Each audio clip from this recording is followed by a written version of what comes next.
বস, হ্যাঁ ওই সবাই আমাকে জিজ্ঞাসা করছে, বলছে তুই ওই স্যারকে একবার জিজ্ঞাসা করিস যে ডিবিটি লিঙ্ক কি জিনিস। আচ্ছা এটা সবাই জিজ্ঞাসা করছে, আমিও বুঝতে পারছি না, বলতে পারছি না। তা আপনি ডিটেলসটা কি জানেন?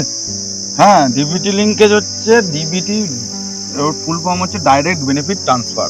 মানে সরকারি যেসব স্কিমগুলো আছে হ্যাঁ। টোটাল সব স্কিমের টাকাগুলো সরকার চাইছে ডাইরেক্ট তাদের অ্যাকাউন্টে গিয়ে ক্রেডিট হবে। আচ্ছা আচ্ছা। এবার এইটা হচ্ছে কিভাবে করতে হয়, এটা হচ্ছে ওই ব্যাংকের অ্যাকাউন্টের সাথে আধার আর মোবাইল নাম্বার হ্যাঁ। এইটা লিঙ্কেজ করাতে হয়। আচ্ছা আচ্ছা। সেটা কিভাবে হবে, হ্যাঁ। তাহলে কেউ যদি তোর থেকে থাকে তাকে বলবি ব্যাংকে চলে যেতে, হ্যাঁ। ব্যাংক থেকে একটা ডিবিটি ফর্ম পাওয়া যাবে, হ্যাঁ। সেই ফর্মটা ওখান থেকে কালেক্ট করবে, হ্যাঁ। সেখানে ফর্মটা ফিল আপ করে হ্যাঁ। সেই ফর্মের সাথে আধার আর ওই মোবাইল নাম্বার হ্যাঁ। আর অ্যাকাউন্ট নাম্বার দিয়ে সে ব্যাংকে জমা করলে হ্যাঁ। ব্যাংক থেকে ওটা ডিবিটি লিঙ্কেজ করে দেবে। আচ্ছা, ডিবিটি আচ্ছা। লিঙ্কেজ হলে হ্যাঁ। সমস্ত রকম যেসব পেনশন আছে, বিধবা ভাতা, বৃদ্ধ ভাতা, ঠিক আছে, হ্যাঁ। অন্নপূর্ণা ভান্ডার, সমস্ত স্কিমের টাকাগুলো ডাইরেক্ট তাদের অ্যাকাউন্টে ক্রেডিট হবে। আচ্ছা আচ্ছা। এটা হচ্ছে ডিবিটি লিঙ্কেজ। একদম এই নিয়ে টেনশন নেওয়ার কোনো কিছু ব্যাপার নেই। আচ্ছা বুঝতে পেরেছি, হ্যাঁ একদম একদম। ঠিক আছে।